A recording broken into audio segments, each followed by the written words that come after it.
Hello, हाय, नमस्कार. तुम्हा सर्वांचं पुन्हा एकदा नव्या व्हिडिओमध्ये स्वागत आहे. आजचा व्हिडिओ खरंच खूप खास आहे. आज आपण बघणार आहोत की 30+ किंवा 35+ नंतर एग्सची क्वालिटी कमी होते का? आणि ती जर कमी होत असेल तर काय होतं? आणि जर ते आपल्याला थांबवायचं असेल तर आपण काय करू शकतो?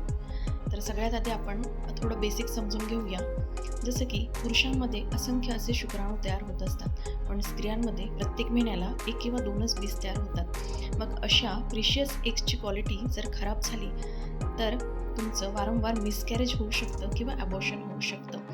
कारण बीजामध्ये जर क्रोमोझोमल डिफेक्ट असेल आणि जर तुम्हाला त्यावेळेस प्रेग्नन्सी राहिली असेल तर तुमच्या नेक्स्ट प्रोजनीमध्ये क्रोमोझोमल डिफेक्ट येऊ शकतो आणि अशी प्रेग्नन्सी जास्त काळ टिकत नाही आणि टिकली तरी बेबीमध्ये काहीतरी व्यंग येतं.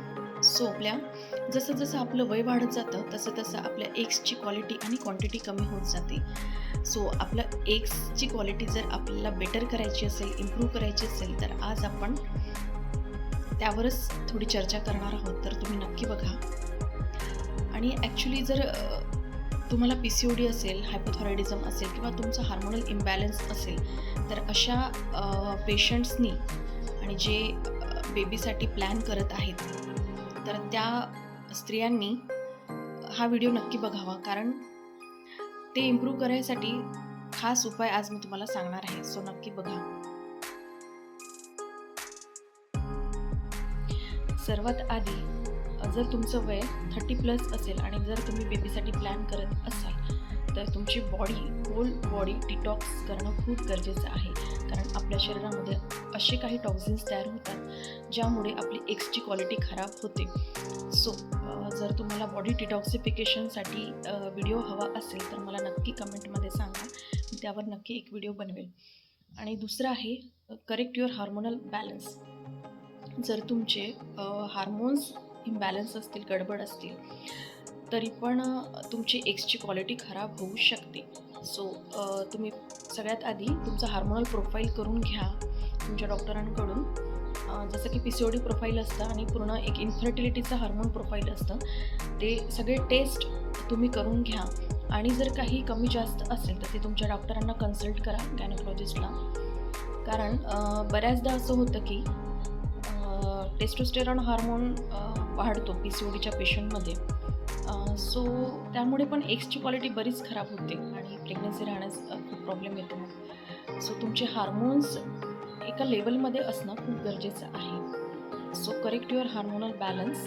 आणि तर तिसरं आहे अँटीऑक्सिडंट रिच फूड. बरेचदा पेशंट्स विचारतात की एग्सची क्वालिटी जर वाढवायची असेल तर अँटीऑक्सिडंट सप्लिमेंट घ्यायला हवेत. तर थोडं आपण आधी बेसिक समजून घेऊया की आपल्या बॉडीमध्ये असंख्य सेल्स असतात आणि हे सेल्स त्यांचं डेड होतात किंवा एजिंग होतं किंवा खराब होतात. तर हे सगळं ऑक्सिडेशनमुळे होतं. आणि हे थांबवायचं कसं? तर त्यासाठी अँटीऑक्सिडंट असे काही सप्लिमेंट्स असतात ज्यांना आपण अँटीऑक्सिडंट मेडिसिन म्हणू शकतो. तर हे तुम्ही घेऊ शकता. ॲक्च्युली स्टडीनुसार पण हे प्रूव्ह झालेलं आहे की अँटीऑक्सिडंटमुळे एग्सची क्वालिटी इम्प्रूव्ह तर होतेच, शिवाय लाईफ बर्थ रेट पण इन्क्रीज होतं. सो तुमच्या डॉक्टरांच्या सल्ल्यानुसारच तुम्ही अँटीऑक्सिडंट स्टार्ट करा.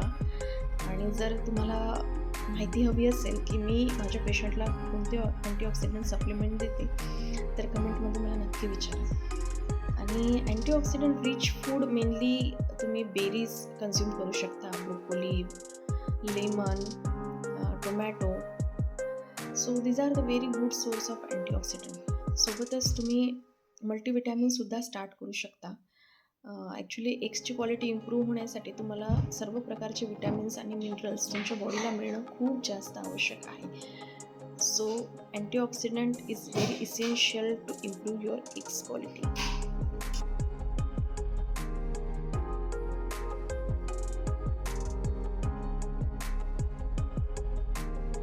सो फोर्थ आहे diet. Actually diet play very important role to improve your eggs quality. तुम्हाला हेल्दी डाएट तर कन्झ्युम करायचंच आहे, पण सोबतच अशा काही गोष्टी लक्षात ठेवायच्या आहेत की ज्यामुळे तुमची एग्स क्वालिटी तर डाऊन होत नाही आहे ना. तर मला आज हे सांगायचं आहे की जसं तुम्ही fat, saturated fat trans fat जे कन्झ्युम करताना, जसं की पाम ऑइल म्हणा, डालडा, रिफाईंड ऑइल, त्यामुळे तुमची एग्सची क्वालिटी डाऊन होऊ शकते.